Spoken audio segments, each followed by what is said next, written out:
नर्मदे हर नर्मदा परिक्रमा का ये जो खंड चल रहा है, तो उसमें आज हम पहुंच चुके हैं रायसेन ज़िले के अंदर नेपाली बाबा के आश्रम, जो कि अंडिया घाट पे स्थित है।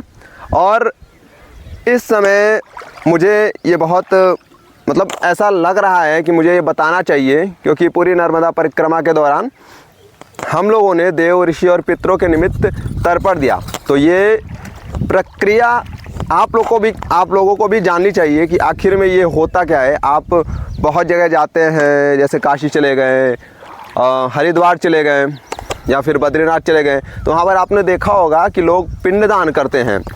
तो ये जो तर्पण की प्रथा है, ये हमारे समाज में बहुत प्राचीन प्रथा है, बहुत पहले से चली आ रही है। तो मैंने अनुरोध किया गुरुजी से कि वो तर्पण के बारे में, क्योंकि जो परंपरा से हम लोग के साथ चली आ रही है, तो इसके बारे में आप सभी को बताएं कि आखिर में ये होता क्या है। और ये परंपरा बहुत हद तक ये समाज से लुप्त सी होती जा रही है। तो मेरे अनुरोध करने पे गुरुजी ने बताया कि जो तर्पण होता है वो किस तरीके से किया जाता है, उसका प्रैक्टिकल किस तरीके से होता है, उसकी थियरी क्या है। तो ये सारी चीज़ें हम गुरुजी से सुनेंगे। बाकी इस परंपरा को जीवित करने का पुनः प्रयास हम सभी कर रहे हैं, तो इससे आप भी लाभान्वित हों और अपने कल्चर को जान के उसमें आगे बढ़ने का प्रयास करें। प्रायः क्या हुआ करता था कि पहले जो नित्य तर्पण था वो समाज का एक अनिवार्य अंग था। जब भी आप कहीं किसी तीर्थ पे जाते हैं तो आप स्वयं के लिए तो भाई जप करते हैं, तप करते हैं, दान इत्यादि करते हैं, लेकिन आप अपने देवताओं के लिए, जिसमें जो है आपके इष्ट देवता, कुल देवता, ग्राम देवता, और जिस तीर्थ पे गए वहाँ के देवता आ गए। और ऋषि कुल एक वो होता है जिसको आप अपने गोत्र के नाम से जानते हैं, जिसमें भाई आपके पूर्वज दीक्षित हुए। और एक ऋषि कुल वो होता है जहाँ से आपके दादा पिता आदि जो है दीक्षित रहे, उन्होंने मंत्र या किसी विद्या विशेष की दीक्षा ली। और जो आपके पितृ होते हैं, पितृ में आपके समस्त सगोत्री जन आ जाते हैं, आपके पूर्वज आ जाते हैं।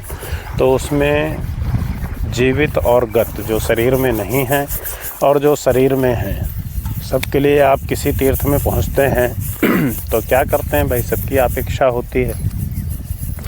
ठीक उसी प्रकार जैसे छोटे बच्चे होते हैं, आदमी कहीं बाहर जाता है तो कहते हैं ना कि हमारे लिए क्या लाए।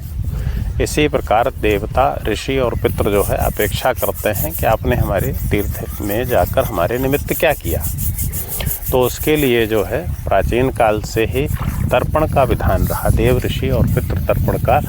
और आज के मॉडर्न फैशन में जो है ये परंपरा लुप्त सी हो गई है। अब लोग क्या करते हैं, किसी विशेष कालखंड में वर्ष के केवल पिंडदान करके इतिश्री कर लेते हैं, जबकि ऐसा नहीं होता। आप अगर किसी भी तीर्थ पे गए हैं तो आपको देवताओं, ऋषियों और पितरों के निमित्त जो है तर्पण यानी जल अवश्य देना चाहिए, जिससे उनकी तृप्ति होती है और आपकी प्रगति के नए द्वार खुलते हैं। आपके जीवन में शांति और आनंद का अनुभव स्वयं होने लगता है। तो चलिए, तर्पण के पहले की कुछ मैं आपको आवश्यक सामग्री बता देता हूँ कि आपको क्या क्या चाहिए होगी। आपको चाहिए होगी कुशा, जो कि हाथ में आपको दोनों अंगूठों के बीच में रखनी होती है जब आप पितृ तर्पण करते हो, तो ऐसे। और उसके साथ पितृ तर्पण के लिए, देव और ऋषि तर्पण के लिए ऐसी कोई आवश्यकता नहीं होती है कुशा रखने की, उसमें बस हाथों की मुद्राएं होती हैं। और उसके साथ पितृ तर्पण के लिए चाहिए होता है आपको चावल, और उसके साथ उसमें तिल। और बाकी की जितनी मुद्राएं हैं, मैं प्रैक्टिकल में आपको नदी के अंदर ही दिख जाएंगी कि कैसे पितृ तर्पण करते हैं, कैसे देव तर्पण करते हैं और कैसे ऋषि तर्पण करते हैं। तो ये मुद्राएं दिख जाएंगी। साथ में आपको दिशाएं पता चल जाएंगी कि किन किन दिशाओं में इनके तर्पण के निमित्त जल दिया जाता है। तो आइए अब सीधे नर्मदा मैया में मिलते हैं, और जितना हो सके आप इस परंपरा को आगे बढ़ाने की कोशिश कीजिएगा कि आप कभी तीर्थ में जा रहे हैं तो खुद से भी तर्पण कर दे, ना तिल चावल तो आप जल से ही तर्पण कर दें, लेकिन आप जाएं तो ये परंपरा आप आगे बढ़ाएं और ज़्यादा से ज़्यादा इस वीडियो को शेयर करें ताकि बहुत सारे लोगों को ये बात पता चल सके कि हमारी परंपरा में क्या क्या चीज़ें थी। तो चलिए अब सीधे नर्मदा मैया के जल में मिलते हैं और साथ में मुद्राएं और कैसे तर्पण करते हैं, किस दिशा में करते हैं, किन मंत्रों से करते हैं, ये चीज़ें जानते हैं। तो तर्पण प्रारंभ करने के लिए सबसे पहले आप अगर जनेऊ धारण करते हैं तो जनेऊ धारण किए रहें, और अगर जनेऊ नहीं धारण करते हैं तो बाएं कंधे पे सबसे पहले गमछा रखेंगे। और सर्वप्रथम इस क्रम में जो है देव तर्पण सर्वप्रथम होता है, उसके लिए पूर्वाभिमुख होकर तर्पण किया जाता है। और सर्वप्रथम करते हैं संकल्प, क्योंकि संकल्प ही किसी कार्य में आधी सिद्धि है। तो आज हम करेंगे सर्वप्रथम संकल्प, उसके बाद देव तर्पण, फिर ऋषि तर्पण और सबसे अंत में पितृ तर्पण। हाथ में जल ले लें। ओम विष्णु ओम विष्णु ओम विष्णु ओम विष्णु मध्यभ्रमणो सिंधिते प्रार्धे शीशेतवाराह कल्पे वैवस्वतंत्रे अष्टाविंशतिमे कलयुगे कल्पप्रथम चरणे जम्बूद्वीपे भरतखंडे भारतवर्षे। इसके बाद जल लेकर देव तीर्थ जो अंगुलियों का अग्रभाग है उससे जल गिराते हुए देवताओं के निमित्त तर्पण करेंगे, जल देंगे। तो देखिए, देवा नमः, आदिदेव नमस्तुभ्यं प्रसीद मम भास्कर दिवाकर नमस्तुभ्यं प्रभाकर नमोस्तुते। आदिदेव नमस्तुभ्यं प्रसीद मम भास्कर दिवाकर नमस्तुभ्यं प्रभाकर नमोस्तुते। आदिदेव नमस्तुभ्यं प्रसीद मम भास्कर दिवाकर नमस्तुभ्यं प्रभाकर नमोस्तुते। ओम इष्ट देवता तृप्यन्ताम्, ओम इष्ट देवता तृप्यन्ताम्, ओम इष्ट देवता तृप्यन्ताम्। ओम ब्रह्मादयो देवास्तृप्यन्ताम्, ओम भूदेवास्तृप्यन्ताम्, ओम भुवः देवास्तृप्यन्ताम्, ओम स्वः देवास्तृप्यन्ताम्, ओम भूर्भुवः स्वः देवास्तृप्यन्ताम्। तदोपरांत उत्तराभिमुख हो जाएंगे। जो जनेऊ धारण करते हैं वो जनेऊ को माला की तरह कर लेंगे, और जो जनेऊ नहीं धारण करते वो गमछे को इस तरह माला की तरह रख के, और फिर ऋषि तीर्थ जो आपके हथेलियों का ये भाग माना जाता है, यहाँ से ऋषियों के निमित्त जल देंगे। देखिए,